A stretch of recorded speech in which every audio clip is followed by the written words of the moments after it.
Welcome to BODS Mayhem Hour, your source for all hard rock, heavy metal, new metal, alternative, punk, horror punk, hardcore, rock, and all local bands, with your host, John the Bod, a.k.a. the Bodfather. Hey, this is Shane from WOVENWAR, and you're listening to BODS Mayhem Hour. The views and opinions of the guests do not necessarily reflect the views and opinions of BODS Mayhem Radio Network, its staff, affiliates, or sponsors. Parental discretion is advised. Welcome to BODS Mayhem Radio Network. Hey everybody, welcome to BODS Mayhem Hour. I'm your host, John the Bod, a.k.a. the Bodfather, and as always, I'm bringing you guys awesome interviews today, and we have an awesome interview lined up for you guys and gals out there. We have Mr. Shane Blay from the band WOVENWAR, and Shane, how's it going, man? Good, man. We just got into New Orleans. Haven't started drinking yet, but, you know, just kidding. The day is young. Probably will soon. The day is young. yeah. So you guys have your self-titled album out called WOVENWAR, and I'm really impressed with this. You guys have really done a really good job with this album. There's not a bad song on this album from you guys, and let's talk about that. How are some of the fans reacting to some of the new music out there right now from you guys? So far, good. I think we're 6 shows into the tour, and it's been awesome. But this is my first time to really see what Americans think of our shit, because we've almost only toured in Europe so far. So since the record came out, most of my judgment is on European fans. But it seems like everybody's having a great time with it. So, I think it's going over pretty well. Let me ask you this before I get Brittany here to ask a few questions. How much growth have you seen this band go through? I mean, we're a brand new band. We just started last year, right at the end of last year. So I met the guys and then straight into the studio. I think Death to Rights is probably my favorite off the record, just because the lyrics hit really close to home, just personally right now. But I think my favorite one to play live is the last song on our record, Prophets. It changes it up because, you know, it's just half of it's acoustic and then the rest of it's a crescendo. But yeah, I just had a lot of fun playing that one. But I think Death to Rights is probably my favorite track on the record. And what do you hope the fans take away from the album? I think I would want them to take away like a positive vibe, and hopefully our songs can be a positive influence on their lives. What can fans expect at a show from WOVENWAR? What I've heard is that everyone can obviously tell that we're having a great time on stage, and I'm not the type of frontman that, you know, calls for mosh pits and other stupid shit. I just try to genuinely have a great time every night, and it seems to carry over. So.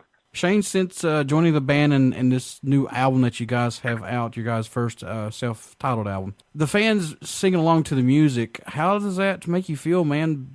It's amazing. It's the best feeling in the world. You know, that was the dream when I was growing up. So it's really cool. It's the biggest point of being in a band is that specific thing, because we don't make money, so we got to get our, you know, satisfaction somewhere. So definitely that, and it's unreal to me. You know, I feel lucky just to be with these guys in the first place. You know, so what was it for you that said, this is what I want to do? I want to get into music. What was that for you? Well, I've been on tour with other bands since I was right out of high school, so this is all I've ever known. And with my band, Sleeper, we've been touring, you know, around the world for 10 years now, and that's all I've ever known. WOVENWAR, when I joined this band, we kind of immediate, I guess, you know, quote unquote success. So, and I'm a singer, so I don't know, seeing people sing back words that I wrote all depressed in my bedroom, you know,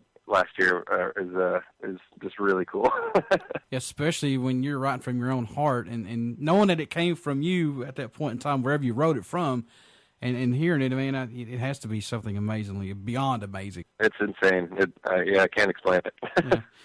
Now, I want to throw something out here, too. You guys played with Black Label Society. We did 2 weeks with them in August, before our record came out. How was that? That was our first tour. That was my first show with the band was on that tour. That's awesome. How was that? To me, they're the road dogs and the kings of metal. That's just my opinion, but how was playing with Black Label, man? It was great. They, like, Zach's whole crew, Zach himself, the band, everybody was so nice to us, and the crowd was a little harder to win over because, you know, they just are really there for Zach, but it was very, very cool and humbling just to be on that tour. But I mean, you know, Zach would come in daily to our dressing room and just shoot the shit with us and just be down to earth, and it was awesome. It was really cool. It was crazy just, you know, touring with the guy anyway, but the fact that he was like a nice guy was even weirder.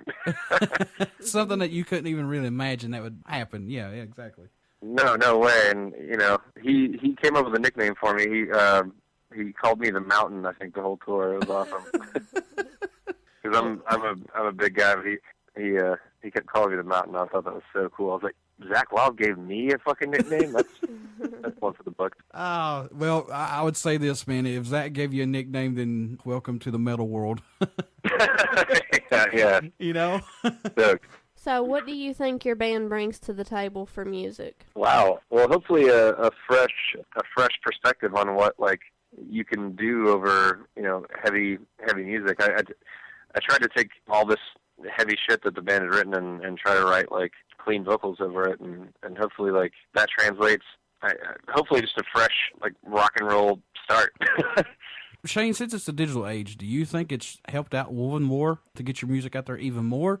Or do you think it's kind of hurt bands now? I think that it's destroying bands, and it's making it really hard to get anywhere in music because there's no product to be sold because everybody just steals it anyway. And the way that the music industry is set up, the band is the only people that get fucked over. So I think that had the band came out 20 years ago, I wouldn't have to be, like, worrying about living off $5 a day or whatever.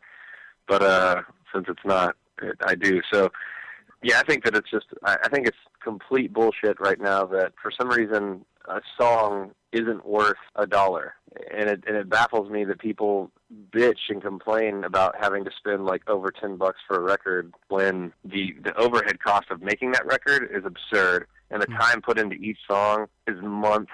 And I think it's an atrocity that you can just steal music nowadays for. I mean, yeah, that's what I think. Yeah, sorry, I'm pretty heated about the subject. I know that's fine, man. I mean, because, you know, I've heard the pros and the cons of it, you know, and digital age, the way they have these digipacks out now. Yeah.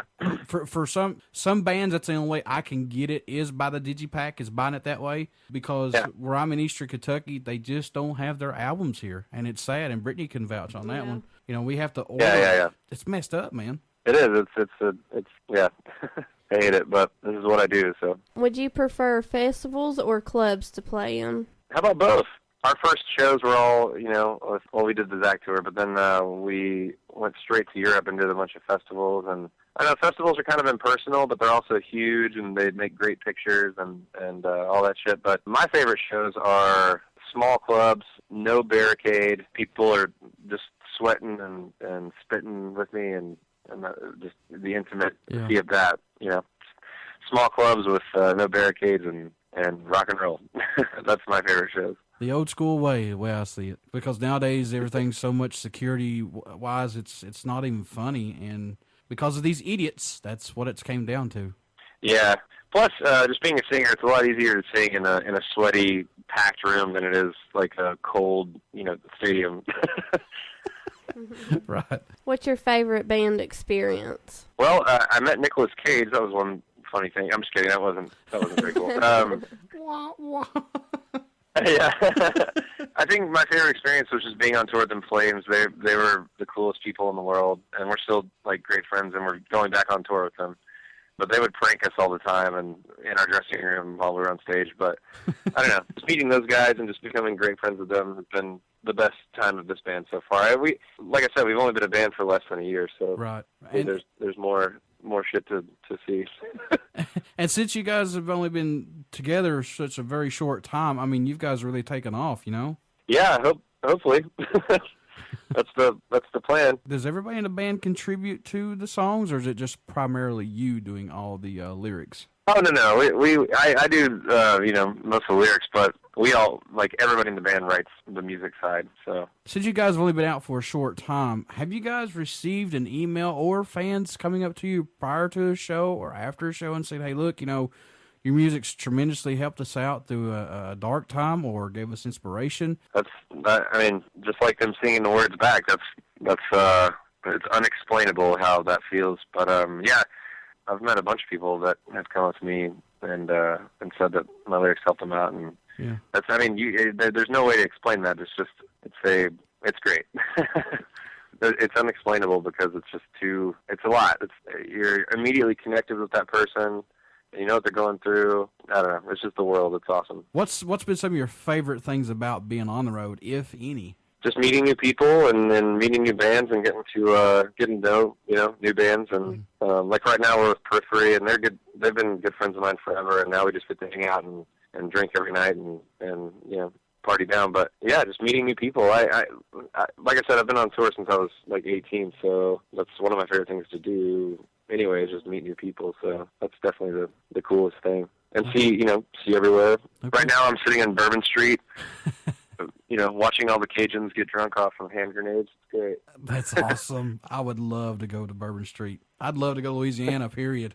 Yeah, well, the parking is total dog shit, but you can definitely have a good time here.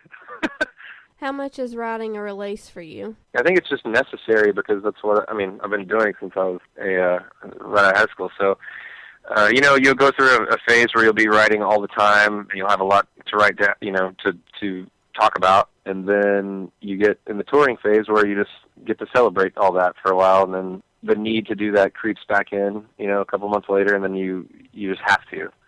And so.